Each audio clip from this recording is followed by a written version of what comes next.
Yes, bien le bonjour, cryptophile, investisseur, ingénieur, agriculteur moderne. Très heureux de vous retrouver sur ce format-là, une revue de la semaine, macro crypto, savoir un peu où nous en sommes, qu'est-ce qu'il faut retenir des faits marquants de cette semaine, notamment au niveau des news macro, hein, des chiffres, des statistiques, notamment sur ceux de l'inflation, et les impacts que ça a sur nos actifs à risque.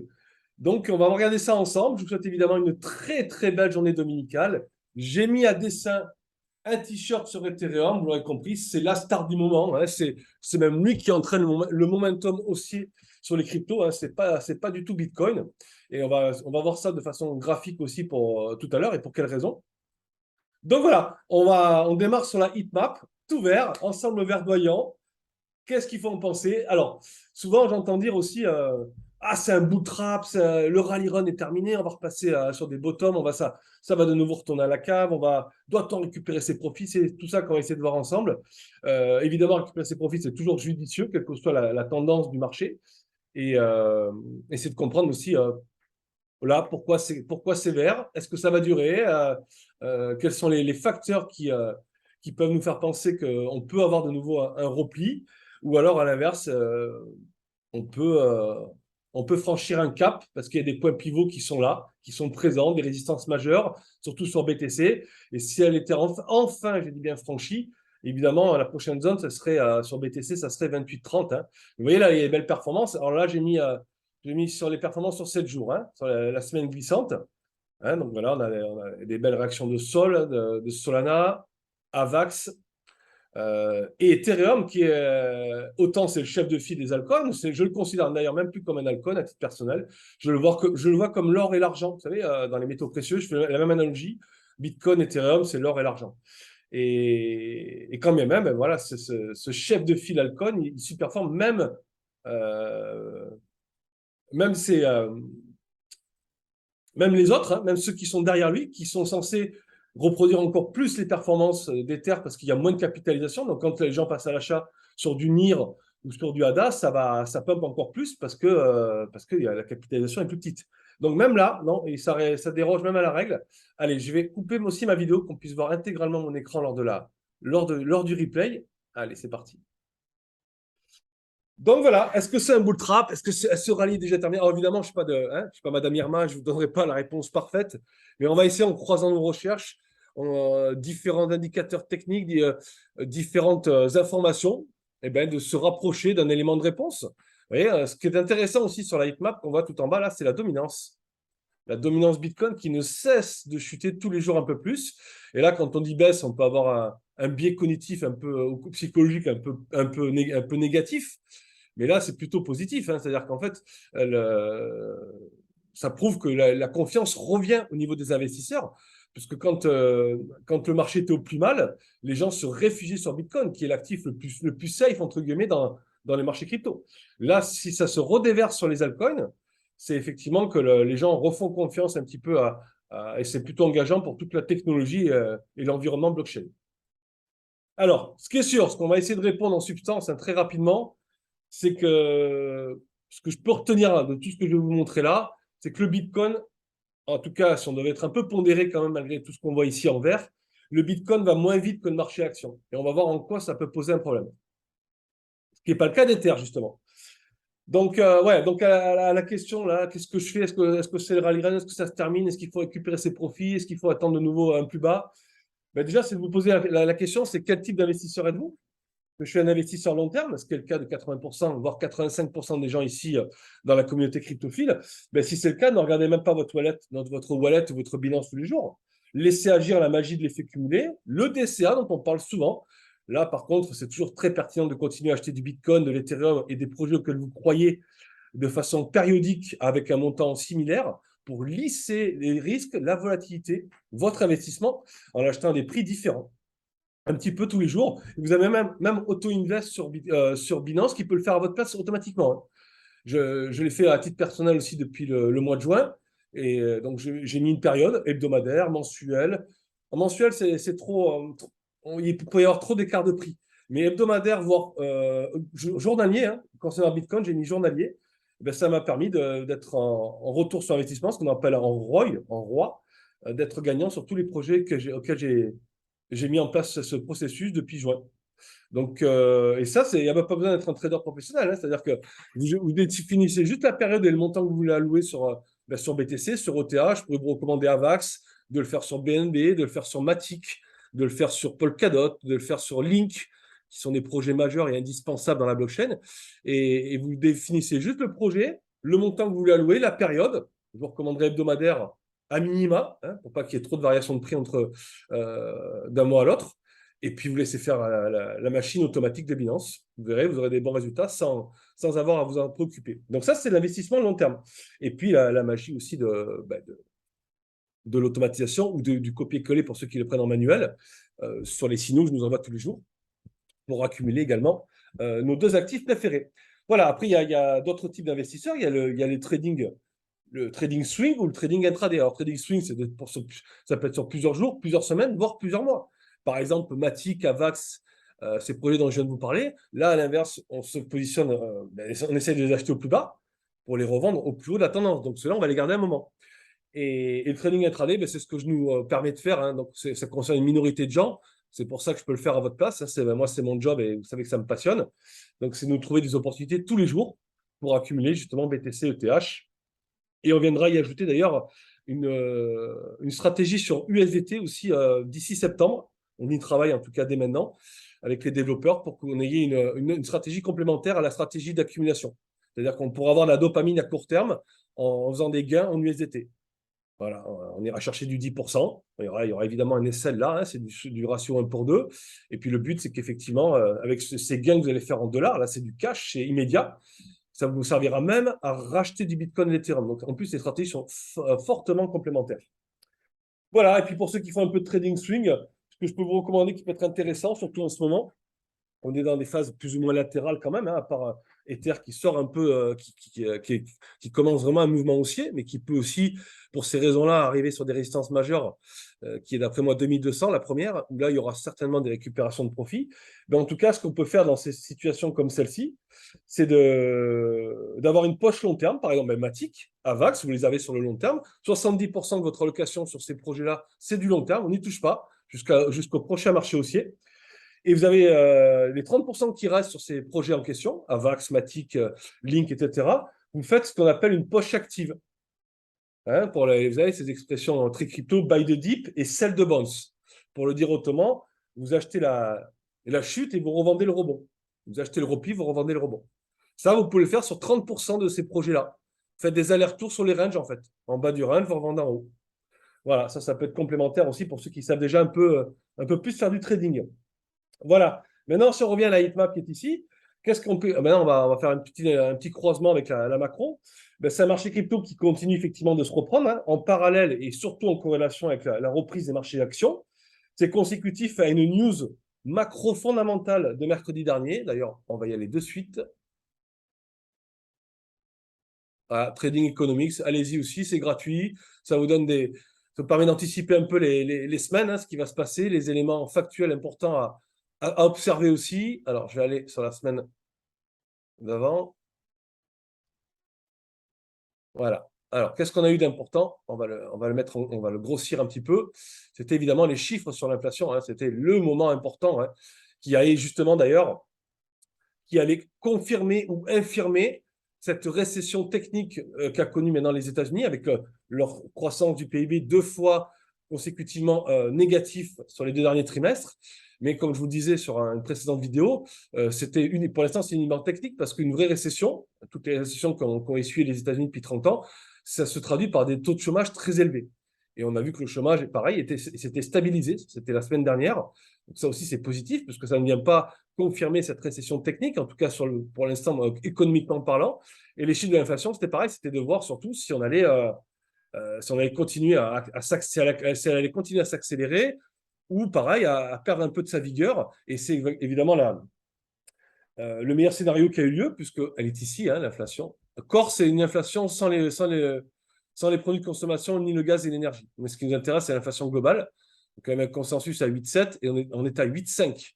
Donc, c'est même inférieur au consensus. Hein, c'est ressorti inférieur au consensus et même assez nettement. Et le marché, bien évidemment, apprécie et anticipe donc, quand il voit ça, qu'est-ce qu'il fait? Marché actions et les marchés financiers en général, ils anticipent les baisses de taux des banques centrales pour l'année prochaine. Parce que si l'inflation diminue, il va y avoir un desserrement de la politique monétaire. Puisque là, si on augmente les taux directeurs depuis le début de l'année, c'est pour justement contrecarrer l'inflation galopante. D'ailleurs, regardez bien, hein, on va voir le graphique ici, ce sera plus parlant. Voilà. Donc voilà, première baisse notable hein, dont on avait besoin. Et bon, l'enjeu, je ne vous cache pas que ça sera quand même néanmoins d'avoir une confirmation de cette baisse le mois prochain. Là aussi, tout comme une récession technique, c'est deux trimestres consécutifs en négatif sur la croissance du PIB. Là, de la même manière, pour vraiment se dire qu'on a réussi à désaccélérer l'inflation grâce à la politique monétaire de la Fed, c'est d'avoir un deuxième mois, soit au moins à 8,5 aussi, soit en dessous. Alors là, ça serait, pour nos actifs à risque, ça serait évidemment génial. Très propice en tout cas. Voilà, sinon, on a eu jeudi dernier aussi, si on reste un peu dans le macro, on a une bonne nouvelle également, qui est passée un peu plus inaperçue. Elle est ici. Voilà, ce qu'on appelle le PPI. Là, je me mets là. Pareil, je vous montre. PPI, qu'est-ce que c'est? C'est le chiffre de l'inflation à la production et non à la consommation. Et donc, c'est un premier résultat qui est négatif. Donc là, c'est encore plus révélateur. Hein. Donc voilà, ça, c'est ce qu'on a depuis le début de l'année. Et là, il y a même un consensus à plus 0,2 et on se retrouve en négatif à moins 0,5. Donc ça aussi, c'est évidemment des éléments dont le marché apprécie. Voilà, maintenant sur le plan graphique, comment ça se traduit toutes ces nouvelles macroéconomiques? On va aller sur TradingView, évidemment. Alors, on va aller d'abord sur l'index du dollar. Parce que c'est lui aussi qui contribue ou pas à freiner l'ascension du Bitcoin. Voilà, c'est comme ça pour l'instant. On va enlever tous les indicateurs dans un premier temps. Voilà, lui, ce qui est intéressant, ce qu'on peut observer, on va même se mettre en daily, c'est tout aussi pertinent pour le coup là. Voilà. Qu'est-ce qu'on observe sur l'index du dollar? Il casse sa trendline haussière, enfin, et depuis février. Voilà, depuis le conflit russo-ukrainien, hein, finalement, où le dollar est devenu de façon évidente une valeur refuge. Et on sait que tant que le dollar monte, le Bitcoin ne peut pas monter, puisque c'est une analogie inversée. Le Bitcoin a été créé en 2008 pour être un rempart contre l'inflation galopante, contre la stupidité des banques et contre le dollar. Donc, quand le Bitcoin ne peut pas monter tant que le dollar est en suprématie comme il l'a été. Donc, évidemment, là, il y a un repli déjà qui est net depuis la mi-juillet. Et puis, symboliquement, hein, d'un point de vue purement graphique aussi, là, ce qui est intéressant, c'est qu'on a enfin cassé cette trendline haussière qui s'était mise en place depuis février. Voilà, donc affaire à suivre de ce côté-là, mais évidemment, c'est plutôt favorable pour le Bitcoin et par voie de conséquence aussi, là, par ricochet, je vous parle évidemment de Forex, c'est-à-dire maintenant l'euro-dollar, hein, ce rebond qu'il y a eu depuis la parité qui est ici. Voilà, donc là aussi, le dollar, l'euro a bien rebondi, donc là aussi, hein, plus l'euro va être fort sur le dollar, plus ça va être intéressant, évidemment, pour notre actif Bitcoin. Alors, rapidement, ouais, je suis allé très vite sur l'index que je vous ai montré ici. Ça, qu'est-ce que c'est? C'est un index du dollar par rapport aux autres devises fiduciaires. Donc, c'est majoritairement l'euro qui est en face, à hauteur de 51%. Puis vous avez la livre sterling, le yuan, le yen. Voilà, c'est le dollar face aux autres monnaies. Hein. Voilà. Allez, je repasse ici. Donc, euro-dollar, pareil, ça a bien rebondi depuis la parité, hein, depuis la mi-juillet également. Vous avez vu, depuis mi-juillet. Et donc là, même c'est dommage, parce que la clôture a été inférieure à la belle journée qu'on avait eue justement vendredi. On avait même un 1,03. D'ailleurs, c'est une résistance assez importante sur l'euro qui a finalement été rejeté. Mais voilà, affaire à suivre aussi. Donc, on sait que maintenant, plus le dollar va part de sa suprématie, plus l'euro, lui, va regagner par rapport au dollar, et mieux ça sera évidemment pour le Bitcoin. Autre indicateur aussi, alors là, on va sortir ponctuellement de l'analyse purement graphique, c'est aussi important, parce que c'était parié depuis très longtemps, c'est le Fear and Greed, où on est passé en neutre. On a été quand même en fear, en panic sell pendant 70 jours. Hein. C'est-à-dire qu'on était en dessous de 30 pendant plus de 70 jours. C'était pratiquement le record historique. Hein. Donc là, on remonte progressivement et là, on est en neutre. C'est des éléments qu'il faut souligner aussi dans cette période-là. Et puis, on va continuer sur un indice dont on ne parle pas forcément tout le temps non plus, mais qui est très important à suivre lorsqu'on est investisseur sur les marchés financiers. c'est l'indice du VIX, l'indice de la volatilité qu'on appelle communément aussi, l'indice de la peur.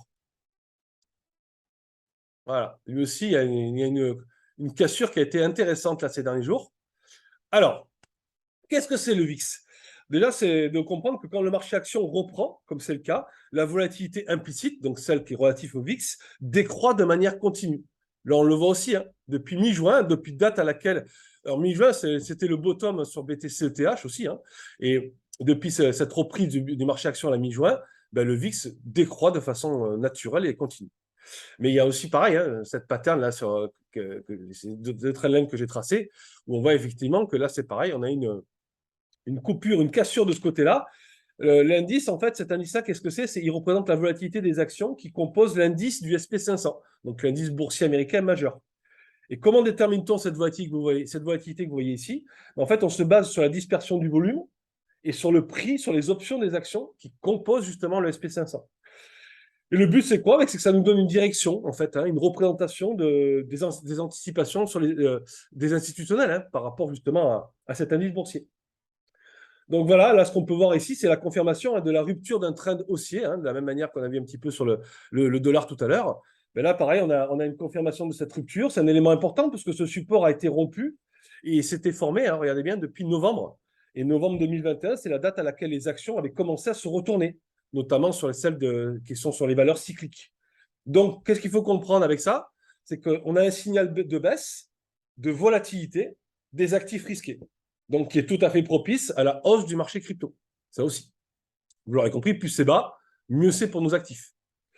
Voilà. Ensuite, indice, on va aller sur le SP500 aussi, justement. Voilà. Là, on va s'attarder un peu parce que il va y avoir aussi évidemment une corrélation à faire avec le Bitcoin, hein, qu'il faut faire d'ailleurs, et on va essayer de comprendre un petit peu quel est le danger justement pour Bitcoin par rapport au marché action. Faire un comparatif ETH-BTC, voir qu'il ne réagit pas tous les deux de la même manière en ce moment. C'est même l'ETH qui entraîne le BTC et les alts dans ce momentum haussier. Mais voilà, montrer en fait que là, je vais vous montrer les renversements haussiers qu'on a eu avec les moyennes mobiles. Alors ça, c'est intéressant de les mettre en place aussi. Elles sont là, moyenne mobile 50 jours et moyenne mobile 200 jours. Alors déjà, premier élément important, mais qu'on a aussi sur Bitcoin maintenant depuis peu de temps, mais qui est, ben voilà, c'est pas forcément une inversion de tendance, mais pour déjà avant d'avoir un retournement ici, pour inverser la tendance, il faut déjà passer au-dessus. Hein, le cours de l'actif doit passer au-dessus de la moyenne mobile 50 jours, ce qui est fait évidemment depuis maintenant mi-juillet sur le SP500. Et surtout, regardez bien, hein, donc ça, il y a ce qu'on appelle Golden Cross et Death Cross, c'est le croisement de la moyenne mobile 50 jours avec celle de 200 jours. Donc, Golden Cross, c'est plutôt un mouvement qui va s'avérer haussier, parce que c'est la moyenne mobile qui passe au-dessus de la moyenne mobile 200 jours. Et le Death Cross, c'est le phénomène inverse. Le Death Cross, c'est quand vous avez la moyenne mobile, comme on peut le voir ici, hein, moyenne mobile, là, 50 jours qui passe au-dessous et pas au-dessus de la moyenne mobile 200 jours. Et là, ça annonce généralement un phénomène baissier, qui se vérifie d'ailleurs ici. Hein. Le point d'orgue, ça a été le conflit ukrainien, encore une fois là, qui a déclenché un petit peu toute cette panique sur les actifs à risque. Voilà. Et là, je vous dis déjà, avant même, alors on n'est pas sur le croisement encore. Hein. Je ne vous dis pas que on n'est pas encore sur un éventuel Golden Cross qui va repousser encore un peu plus haut le marché action. On est déjà passé au-dessus de nouveau de la moyenne mobile 50, ce qui n'était pas arrivé depuis le mois de mars. Voilà. Donc ça, il faut le préciser. Et évidemment, à chaque fois qu'on a eu ces croisements-là, regardez bien, hein, donc on l'a eu pour le Covid, ici, là, donc voilà, pareil, on était repassé au-dessus, après le crash Covid, le SP500 était repassé au-dessus de la moyenne mobile 50 jours, pour avoir un peu plus tard un croisement avec la moyenne mobile 200, et puis après, vous connaissez la suite, hein, ce très très long mouvement aussi sur le marché action. Voilà, donc là, on a fait l'inverse, Death Cross, et là, on recommence un petit peu à se remettre au-dessus de la moyenne mobile, sans avoir encore une fois le croisement pour l'instant. Mais c'est des éléments évidemment favorables techniquement parlant. Voilà, et puis on avait eu aussi ce phénomène-là, vous le retrouvez ici aussi en février-mars 2019. Là, pareil, on repasse au niveau de la moyenne, au-dessus de la moyenne mobile 50 jours, pour avoir un peu plus tard un croisement avec la moyenne mobile 200 jours et avoir ce fameux Golden Cross ici. Et donc le mouvement aussi. Donc, qu'est-ce qu'il faut en penser maintenant? Eh bien, ce qu'il faut voir, c'est que le SP500, eh ben, en fait, si on fait l'analogie avec le Bitcoin, il faut vraiment que le Bitcoin dépasse les 20 000, les 25 000 avant que le SP5. C'est pour ça que je disais tout à l'heure, le seul souci que je voyais par rapport à cette heatmap qui est toute verte, c'est que par contre, et là, je pense qu'on n'a pas trop le temps quand même devant nous. Là, vous voyez, d'ailleurs, je pense que la grosse résistance majeure maintenant, qui était 4200, là, je pense qu'on va aller directement maintenant à 4003, 4320. On va rencontrer sur moyenne mobile de 100 jours et il va y avoir des récupérations de profit. Il va y avoir un repli. D'ailleurs, le rebond amorcé depuis la mi-juin a connu une belle vitalité, hein, puisque les indices majeurs, SP500, CAC 40, le DAX, l'Eurostoxx, sont sous des résistances majeures. Donc, évidemment, il reste un potentiel de hausse pour le marché action, mais il y aura forcément et naturellement un retracement, une récupération de profit. Je suis moi-même actionnaire, notamment beaucoup sur le marché action américain, parce que je le trouve plus volatile, plus dynamique, et je commence à récupérer mes profits. Par exemple, Tesla, où j'ai des titres dans cette compagnie. Voilà, rien que la séance de vendredi, 5%, et c'est comme ça depuis le début de la semaine. Alors, évidemment, je récupère mes profits. On est là pour ça. Donc, je ne suis évidemment pas le seul à le faire. Tout ça pour vous dire qu'il va y avoir un repli. Et je pense qu'on va l'avoir aux alentours de 4300, 4320 points. Donc, pourquoi je vous dis ça? Eh bien, si le Bitcoin, en fait, l'urgence qu'on a, c'est qu'il faut vraiment que Bitcoin, on va y aller un peu sur Bitcoin, là. Il faut vraiment que Bitcoin casse ces 25 200 exactement. Parce que là, par contre, je vous dis, c'est direction 28-30, hein, prochaine zone de liquidité. Hein. Mais tant qu'on reste enfermé là, on va le regarder avec le nuage Ishimoku d'ailleurs. Voilà. Donc nous, là, un actif est haussier avec Ishimoku quand le cours de l'actif et la Chikou Span qui est ici sont au-dessus du nuage. Et là, nous, on est dans le nuage. On est encore dans cette phase latérale dans laquelle on est enfermé hein, depuis de nombreuses semaines. C'est le nuage entre 20 000 et 25 000. Bon, on est en haut de ce nuage, on est en haut de ce range, hein, contrairement à un moment où on était bien plutôt en bas. Mais on est rejeté sans cesse. On est encore rejeté hier. On a été rejeté vendredi à 100 $ près. Mais c'est vrai que s'il faut dépasser les 25 000 sur Bitcoin avant que le SP500 n'essuie un repli éventuel aux alentours des 4300. Parce que autant le Bitcoin n'est pas corrélé positivement sur le rebond des actions, puisqu'il n'est pas aussi significatif. Regardez bien. Ça, c'est Ishimoku sur Bitcoin. Si on laisse Ishimoku sur SP500, on est en retard. Regardez. Là, par contre, comment on détermine que le cours est haussier? Quand la Chikou Span, qui est envoyée ici, et le cours de l'actif est au-dessus du nuage, ce qui est le cas pour le SP500. Et ce qui est le cas aussi, regardez bien, pour Ethereum. En ce sens, l'Ethereum reproduit beaucoup plus le marché action que le Bitcoin. Regardez l'Ether. C'est beau, hein. Graphiquement, c'est beau, hein, Ether, ce qui se passe. Hein. Voilà. Là, par contre, c'est pareil, à 2200, là, on devrait essuyer des grosses récupérations de profit, parce que ceux qui ont commencé à l'acheter à partir de 1000 $, ou à son bottom, on fait déjà des fois deux. Donc, regardez bien, là, pareil, chez Kouspan, et le cours d'actif est au-dessus du nuage.